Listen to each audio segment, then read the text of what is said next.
안녕하세요. 동국대학교 윤명철 교수입니다. 오늘은 제83차 우당 역사문화 강좌인데요. 제가 여러분과 함께 만날 강의 내용은 고조선의 건국과 홍익인간 그리고 현대적 가치가 되겠습니다. 제 소개를 잠깐 하겠습니다. 동국대학교 명예교수로 있고요. 과거에 여러분과 연관이 되어 있는 고조선 단군학 회장, 기타 학회장을 역임했습니다. 그리고 현재는 동국대학교 명예교수로 있고 한국해양정책학회 부회장 그리고 국립사마르칸트 대학교 교수로 되어 있습니다. 2012년까지 낸 저서들인데요. 그 이후에도 제가 책을 많이 냈습니다. 그리고 작년에 명예교수가 됐기 때문에 이제 좀 더 침착하게 많은 저서들을 내고 있고요. 제가 주로 연구하는 분야는 예를 들면 한민족의 역사, 그리고 동아시아 해양사, 그리고 또 한 가지는 중요한 거지만은 제가 주로 한민족의 정체성을 찾는 작업을 해왔기 때문에 제 관심은 당연히 제가 말씀드리는 원조선, 일반인들이 얘기하는 고조선이죠. 원조선, 단군, 그리고 독립운동까지 또는 독립전쟁까지 계속 지속되는 이런 작업들을 해오고 있는 겁니다. 11월 17일이 우당 선생님의 기일입니다. 여러분 꼭 기억하십시오.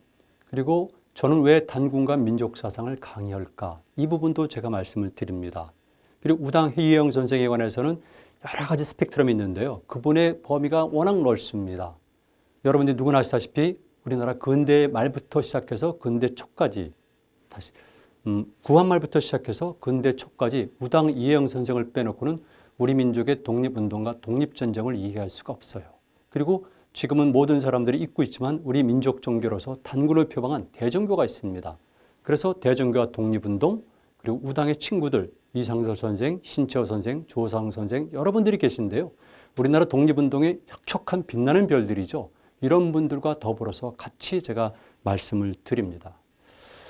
첫 번째는요. 들어가는 글인데요. 한민족에 대해서 제가 잠깐만 언급하겠습니다. 한민족은 우리 한민족 전체를 얘기합니다. 이때 민족이라는 것은 특별한 계급이라든가 특별한 신분을 얘기한 것도 아니고요.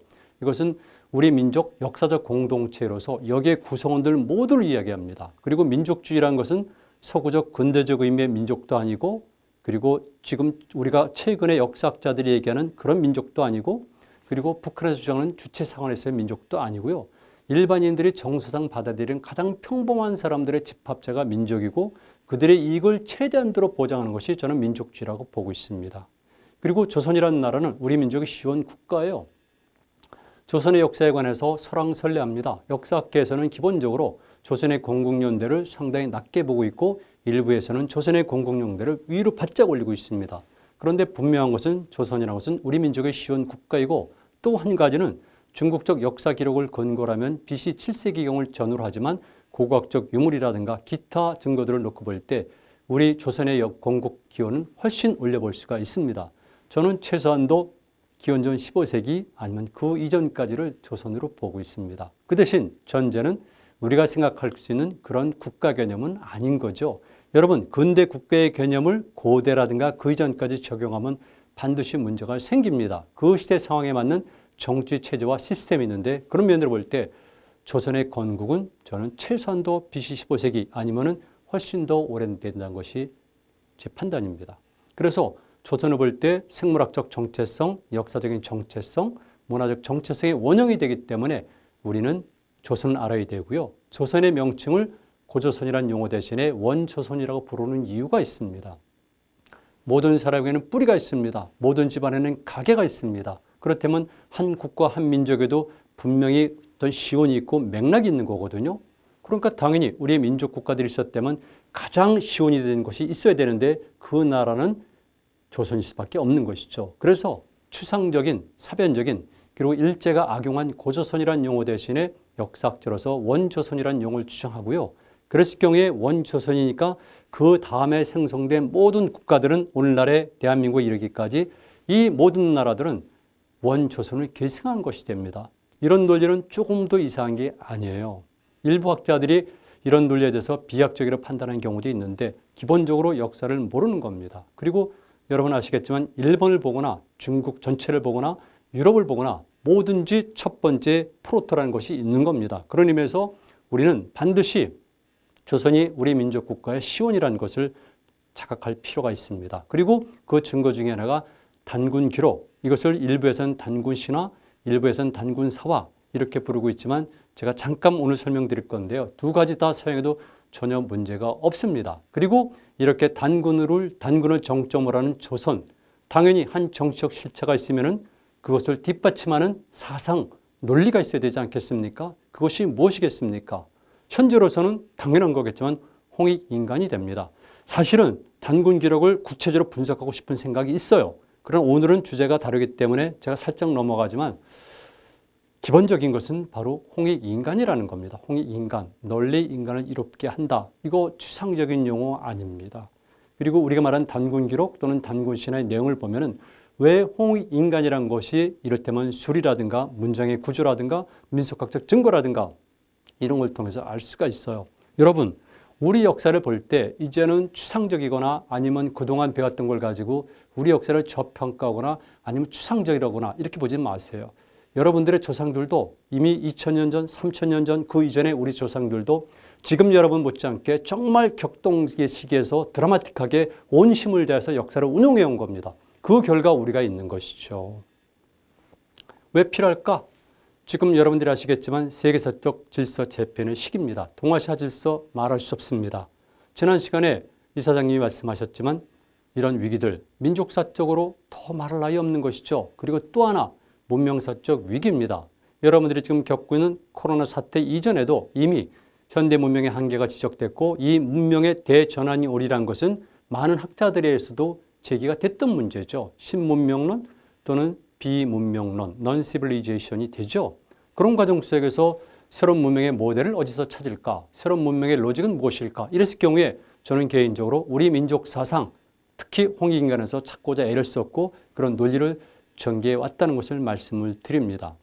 그런 의미에서 오늘 강의는 정말 의미가 있고요. 제 개인적인 생각은 청년 여러분들이, 대학생 여러분들이 그리고 초, 중, 고등학교 학생들이 많이 보아야 된다고 생각해요. 여러분들은 그리스 로마 신화를 굉장히 좋아하죠.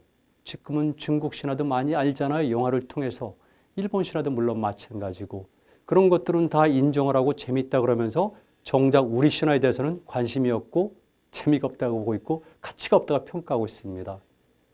여러분들 초, 중, 고등학교 학생들은 어리기 때문에 또는 지적으로 덜 성숙됐기 때문에 제가 이해할 수가 있어요. 그러나 대학생이라든가 청년이라든가 그 더 나이가 든 사람들이 우리 민족의 역사와 문화에 대해서 이런 태도를 갖는다는 것은 정말 문제가 있는 거죠. 홍익인간, 제가 말씀을 드리도록 합니다. 원조선은 어떤 나라인가? 사실은 이게이죠. 어디서 시작했을까? 첫 수도죠. 어디로 뻗어나갔을까? 여러분 원조선의 역사활동 범위를 아십니까? 그렇지 않을 거예요 아마. 그리고 있다 할지라도 설이 각각 다를 겁니다. 그리고 설을 주장해도 구체적이지 않습니다. 예를 들게 되면 우리가 소위 말하는 한반도, 소위 말하는 입니다. 소위 말하는 한반도 그리고 만주를 얘기할 경우에 여러분들 우리가 현재 흔히 말하는 현재 북한 지역의 자연환경이라든가 역사, 민속 이런 것에 대해서 잘 모르시죠? 압록강, 두만강 이북의 만주에 대해서 아십니까? 원조선의 핵출발지는 남조선과 현재 한반도 북부거든요. 근데 우리 몰라요. 그리고 말씀드리지만 우리나라 독립전쟁이 어디서 시작됐습니까? 어디서 가장 격렬하게 벌어졌습니까? 현재 우리가 말하는 한반도입니까? 아니에요. 바로 만주일 때입니다. 남만주일 때입니다. 그리고 이런 독립전쟁에 정말 커다란 기운을 일으키고 거기에 불을 지핀 인물들이 누구입니까? 오늘 제가 일부 말씀드리는 그리고 오늘 이것을 주최하는 우당 이혜영 선생과 그 동료들입니다. 그래서 우리는 사실은 그들을 이해하기 위해서라도 당시 원조선은 어떤 문화를 만들었고 운영했고 발전했는가 이런 것들도 살펴볼 필요가 있는 거죠. 제가 너무 서론이 너무 많은 것 같은데요. 어쩔 수가 없습니다. 이 짧은 시간 안에 저는 여러분들에게 가능한 한 많은 것들을 알려드려야 되거든요. 그리고 또 하나 말씀드리겠습니다. 조선, 원조선이죠. 이랬을 경우에 단군조선, 기자조선, 위만조선 세 가지로 세 단계로 일단 분리를 하고 있습니다. 일단 분리를 하고 있습니다. 그리고 넘어가겠습니다. 또 한 가지는 우리가 일반적으로 가지고 있는 나쁜 생각이 있습니다. 우리는 우수한 중국 문화의 영향을 받아서 우리식으로 소화한 다음에 일본 열도에 전해주는 가교 역할을 했다. 이게 브릿지론이거든요. 저는 그렇게 생각하지 않습니다. 문명의 개념, 그리고 동아시아의 역사와 그리고 문명의 실태를 파악한 다음에 정확히 규명해야 되는데 그런 노력이 있었습니까? 제 생각에는 별로 없었던 것 같아요. 그래서 저도 아직까지 가설 수준에 머무르 있고 물론 저는 논문이라든가 책을 여러 권 썼습니다만 아직도 가설 수준이에요. 그랬을 경우에 제 가설은 이렇습니다. 중화문명의 실체는 인정을 한다. 중화문명이 설정되는데 당연히 유화를 중심으로 한 지역의 문명의 영향을 준 건 확실하죠. 그러나 그것과 함께 북방유목문명이 전 세계가 주장하듯 실제한 겁니다. 그렇다면 당연히 중화문명과 북방문명이 있으면 동쪽에 동방문명이 있는 것이죠. 이게 바로 우리고 그 동방문명의 출발점이고 핵을 이룬 것이 흔히 말하는 원조선이라고 보는 겁니다. 이거 상당히 중요한 겁니다. 이런 구체적인 사실에 근거해서 그다음에 여기에 대한 자의식을 가져야지 우리가 제대로 설 수가 있는 것이지 추상적이고 과거에 배운 대로 우리는 중국문의 아류다 이런 생각을 갖고 있는 한 우리는 절대 자주적일 수가 없고요. 자주적이라는 것은 정적 자주, 경제적 자유만 의미하는 것이 아니라 실제적으로 마음의 자유까지 의미하는 겁니다. 냉정히 말씀드리죠. 저는 우리 한국 사람들이 절대 민족주의자라고 보지를 않습니다. 스스로 민족주의자라고 얘기를 하고 있고 민족에 대해서 굉장히 애정이 강하다고 얘기하고 있지만 제가 보기에 중국, 일본, 기타 여러 나라들과 비교할 때 우리 결코 그들보다 더 하지 않습니다. 이건 너무나 분명한 사실이에요. 제가 바라보는 역사관인데요. 역사를 긍정적으로 바라보기 위해서 그리고 원조선의 실체를 알기 위해서 여러분들 이 지도를 보실 필요가 있어요. 어떻습니까? 여러분이 평소 보았던 지도 그대로입니까? 그대로일 수 있어요. 그냥 관점을 달리하시면 다른 걸 알 수가 있습니다. 이 지도는 제가 동아시아 지중해라고 명명한 새로운 개념의 지도입니다. 동아시아 지중해. 보시는 것처럼 지금 제 머리가 있습니다. 보시면 있죠? 이것을 일본 사람들은 일본해라고 부르고 있어요. 우리는 동해라고 부르고 있습니다. 그런데 명확한 차이가 있습니다. 우리 한국 사람들의 동해의 범주는 한반도 끝에 있는 두만강과 고 블라디보스톡 정도까지를 동해로 생각합니다. 일본인들이 생각하는 일본해는 제 오른쪽 머리 끝에 있는 것이죠. 바로 연해주 북부 지역과 사할이 맞닿는 지역까지를 보고 있습니다. 우리가 정말 민족주의라면 우리가 정말 동해를 중요시 여긴다면 우리가 독도 문제에 관심을 가지고 있다면 동해 범문제부터 실제적으로 알아야 되는데 그것마저 모르고 있는 것이 현재 한국의 현실이에요. 일반적으로 말하는 동해, 남해 그리고 황해 또는 서해가 있고 동중국해까지를 포함해서 제가 동아시아 지중해라고 명명했고요. 이런 지도를 놓고 보시면 알겠지만 우리는 중국 대륙에 붙은 주변부적 존재가 아니에요. 그리고 일본 열도를 연결하는 다리가 아니라 실제적으로 동아시아의 중심부에 있다는 걸 알 수가 있어요. 그리고 여기에 반드시 전제가 돼야 될 것은 여러분들 통념을 깨면서 동아시아, 전 세계 문명이 마찬가지겠지만 특히 동아시아의 질서는 육지 위주가 아니라 육지와 해양이 동시에 작동한다는 겁니다. 제 주전공이 동아시아 해양사고요. 한국 역사학에서 해양사 학문을 만든 사람이 바로 저인데요.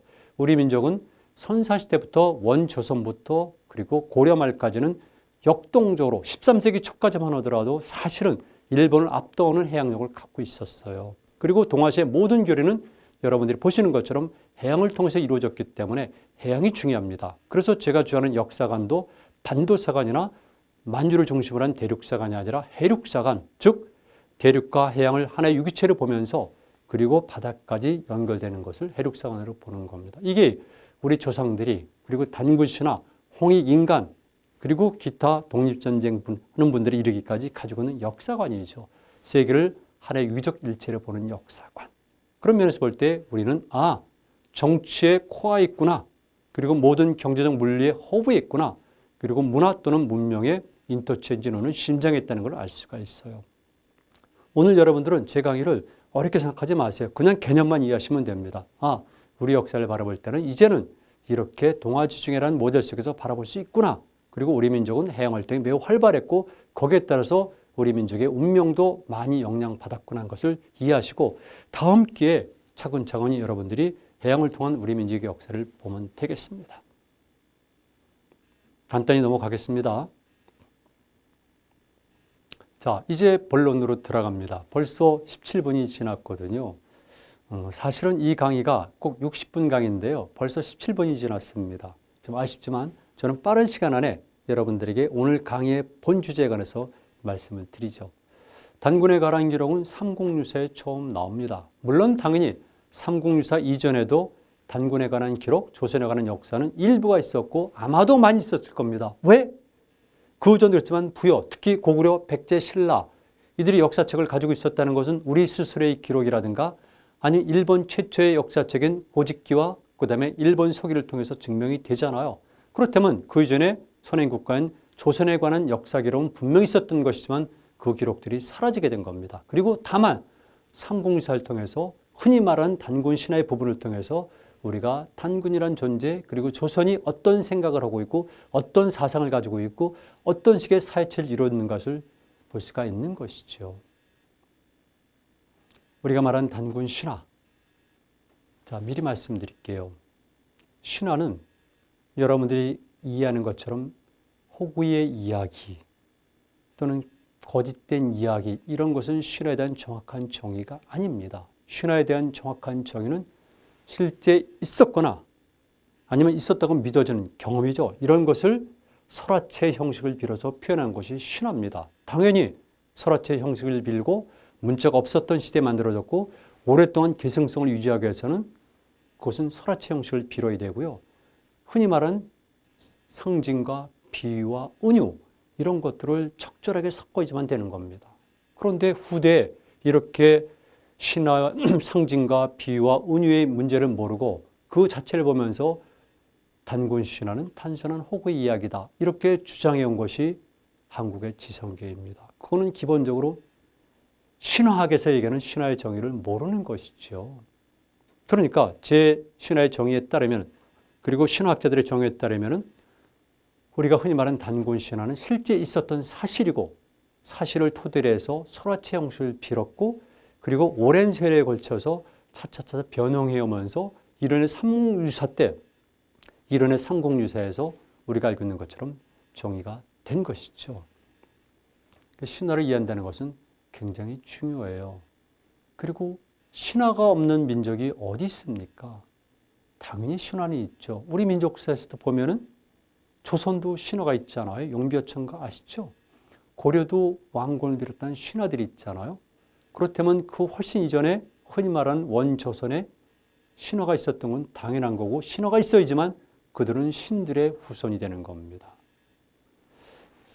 최근에 일부 분들이 오해를 하시는데요. 북한이 처음부터 이 원조선, 즉 고조선을 굉장히 긍정적으로 평가하고 단군에 대해서 높이 평가한 것으로 알고 있고 오해를 하고 있는데 그렇지는 않습니다. 학자로서 정확히 말씀드립니다. 이미 그 이전부터 제가 비교하는 논문을 썼기 때문에 또 그 이후의 상황을 보면서 정확히 말씀을 드리지만 북한은 고조선을 즉 첫 계급 국가라고 보고 노예 소유주의 국가라고 얘기를 했습니다. 단군에 관해서도 흔히 말하는 단군 신화에 대해서도 계급적 통치배들이 이런 표현이 들어가면서 호구 이야기라고 그랬습니다. 다만 북한이 주체 사상, 뒤를 이은 주체 사관을 통해서 조선, 원조선에 대한 재평가 그리고 단군에 대한 재평가가 이루어지면서 지금 일부 사람들이 이해하는 것처럼 북한이 표면상 민족주의적 요소를 띠고 있다는 것이죠. 사실을 정확히 하는 것이 중요합니다. 단군 진영입니다. 이 단군 진영은 일반적으로 우리가 알고 있는 이승 선생과 연관된 새로 만들어진 표준 영정이 아니라 솔고가 그렸다고 전해지는 것이고요. 대종교에서 보관돼 왔다고 전해지는 바로 단군 진영입니다. 제 지금 지갑에도 이 단군 진영 사진이 있습니다. 보여드릴까요? 그리고 제가 탐험을 하지 않습니까? 과거에는 탐험을 많이 했어요. 그랬을 경우에 제가 바다를 뗏목으로 항해할 때도 뗏목에는 이 단군 영종을 앞에다 붙여놓고 항해를 합니다. 물론 당연히 저는 불교 신자니까 불교와 연관된 여러 가지 상징물도 가지고 있죠. 그리고 중국 사람들은 중국과 함께 누구나 다 마찬가지입니다. 그런데 기독교의 십자가라든가 불교의 만자에 연관된 것들은 갖고 있어도 문제가 안 되는데 이렇게 단군과 연관된 걸 갖고 있으면 일부 사람들이 이상하게 생각해요. 한국 사람들이 이상한 겁니다. 정말 이상한 겁니다. 신화에 대한 정의는 제가 조금 전에 말씀드렸지만 간단합니다. 신화는 역사성과 설화성이 공존해 있다. 이것만 이해하시면 돼요. 아, 실제 역사로구나. 그러나 표현 방식은 설화체 형식을 빌었구나. 그래서 설화체 형식으로 된 이런 신화 속에서 우리는 사실들을 찾아내지만 돼요. 기독교의 성경도 마찬가지죠. 수메르의 홍수설화도 마찬가지죠. 중국의 신화도 마찬가지죠. 그렇다면 우리도 마찬가지입니다. 단군 신화에는 변형의 요소가 많이 내재되어 있다. 어느 신화나 마찬가지겠지만 처음에 출발할 때를 원형이라 그럽니다. 그러나 시간이 지납니다. 공간이 이동합니다. 또 사람이 변합니다. 그랬을 경우에는 당연히 변형이 되는 것이죠. 이 사실을 꼭 이해하셔야 돼요. 그러다 보니까 우리가 말하는 단군 신화에 나오는 곰은 정말 우리가 생각하는 베어가 아닐 수도 있구나. 확실합니다. 이런 것도 염두에 두셔야 되고요. 그 외에도 많이 있습니다.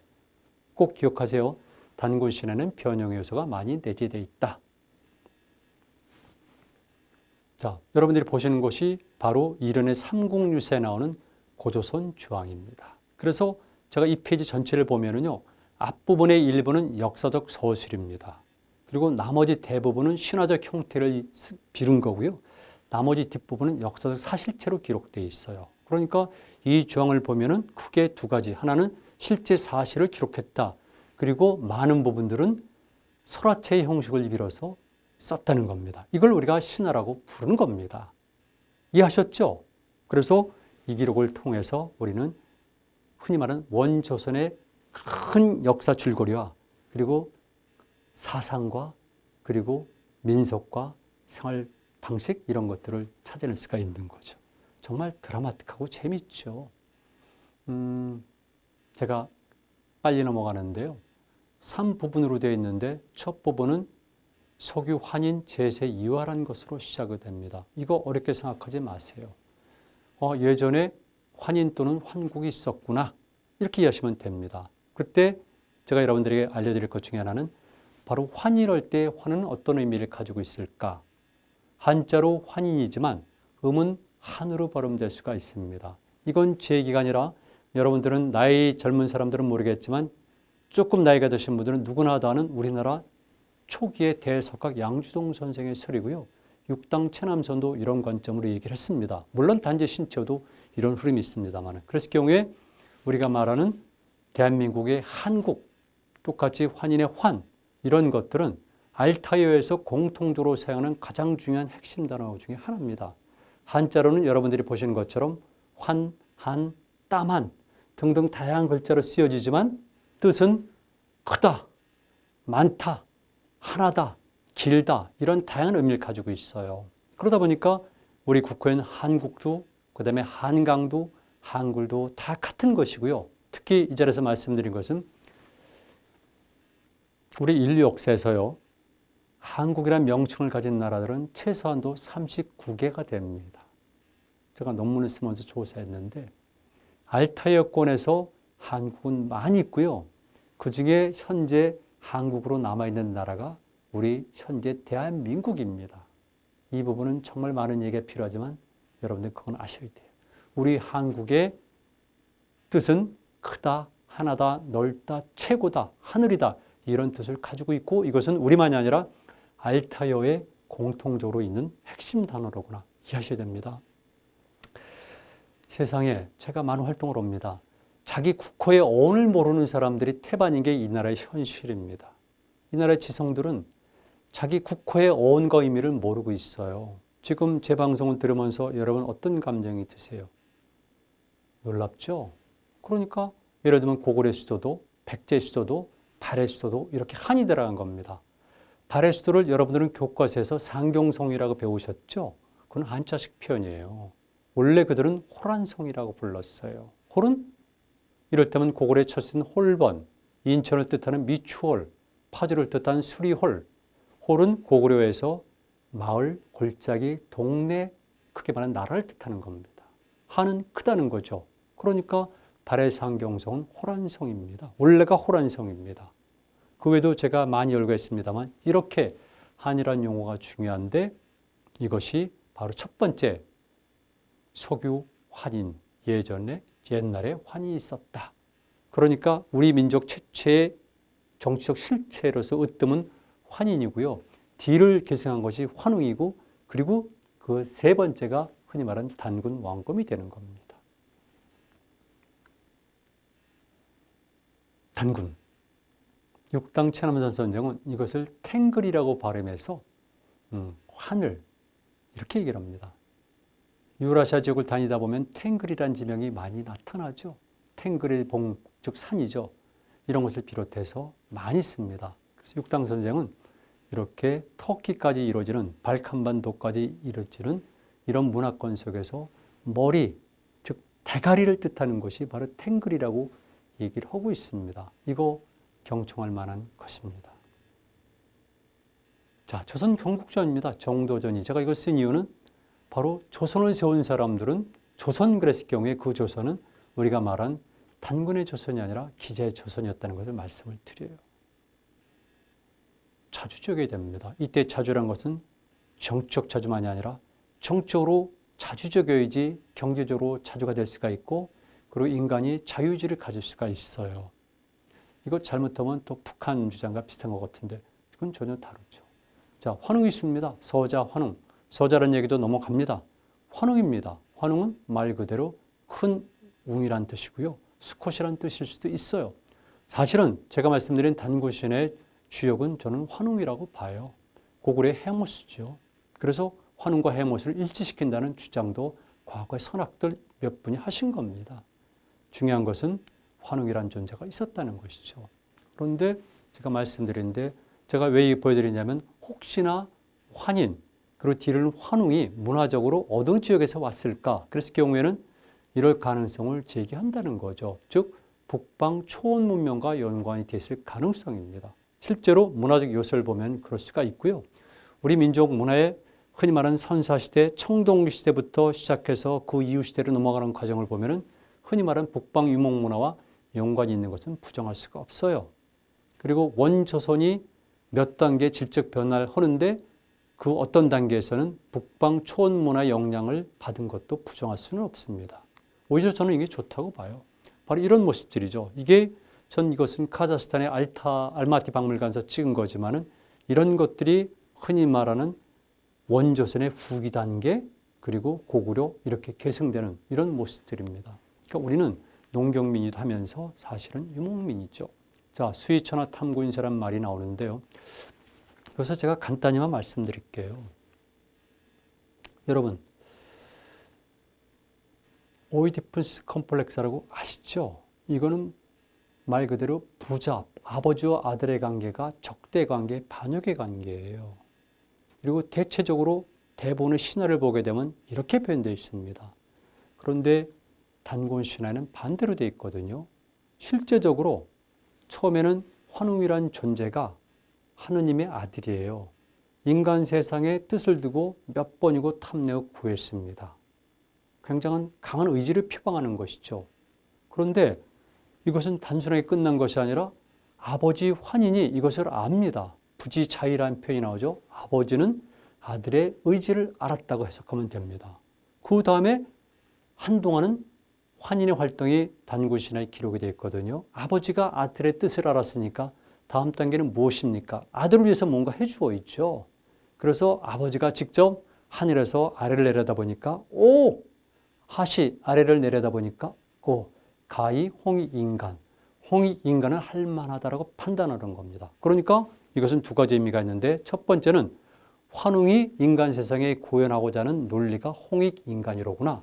두 번째는 아버지도 동일하기 때문에 아버지가 직접 친히 아들이 가서 새로운 이상세계를 펼칠 공간을 살펴보고 홍익인간 할 만하다고 합격 판정을 내린 거죠. 이거 아무것도 아닌 것 같지만 기본적으로 문명의 출발입니다. 역사를 어떤 관점으로 보느냐의 문제인데 서구 신화, 일본 신화, 중국 신화와 달리 우리는 이렇게 아버지와 아들이 협조관계, 상호 인정관계로 드러나고 이게 우리 역사의 시작입니다. 기본적으로 그래서 대동사상을 비롯해서 물화일체, 천지동군 등등 모든 것을 하나로 어우르는 이런 사상이 오랜 세월 동안 우리 민족의 심성에 체화가 되어 있는 겁니다. 지금은 아니지만 이 사진은 특별한 건데요. 이거는 해모수입니다. 평양에 갔을 때 제가 찍은 거지만 동명한 기념관에 가면 이런 그림이 그려져 있는데요. 해모수가 5마리의 용이 끄는 황금마차 타고 내려오는 장면인데요. 우린 이런 그림 없어요. 그런데 똑같이 환웅도 하늘에서 내려옵니다. 다만 용이 아니죠. 어떤 것? 조금 이따 보여드릴게요. 그래서 우리도 이런 그림을 그리게 됩니다. 환웅이 하늘에서 내려온 그림. 여러분, 출애굽기를 비롯해서 온갖 것들이 이를테면 그림으로서, 조각으로서, 천장화로서, 그리고 심지어는 영화까지 표현되고 있는데 왜 우리는 이런 것들을 안 하죠? 우리나라 예술가들은 특별한 사람들입니까? 이렇게 신비롭고 많은 로직이 포함되어 있고 그리고 직접 자기 조상과 연관된 것들을 그리거나 작품화시키질 않아요. 제가 보기엔 특별한 나라입니다. 이건 해모수란 거예요. 제가 1982년도, 3년도, 83년도에 대마도에서 찍은 건데요. 뗏목을 타고 쭉 건너갈 때 찍은 사진입니다. 뗏목을 탄 이유는 바로 우리 민족 사상, 제가 탐험가로 선 것도 있지만 우리 민족 사상, 즉 해모수, 그리고 뗏목이 가진 정신성, 삼의 논리를 주장하기 위해서 뗏목을 탄 것이죠. 자, 나옵니다. 아버지가 아들의 뜻을 알고, 당연하죠. 그리고 내려다 보니까 삼이 태백이 있구나. 이때 태백이란 것은 실제적으로 태백산일 수도 있죠. 이때 태백산은 백두산이죠. 그랬을 경우에 실제적인 산일 수도 있고 관념적일 수도 있지만 역시 내려오는 겁니다. 자, 홍익인간입니다. 홍익인간의 글자 끝 보면은 널리 인간을 이롭게 한다. 척도가 인간입니다. 흔히 말하는 인본주의죠. 홍익인간, 이 네 글자만 가지고는 너무 추상적이고 비하기 심하고 확대 해석하지 말라고 많은 철학자들, 사상가들, 지성인들이 얘기를 합니다. 그렇지 않아요.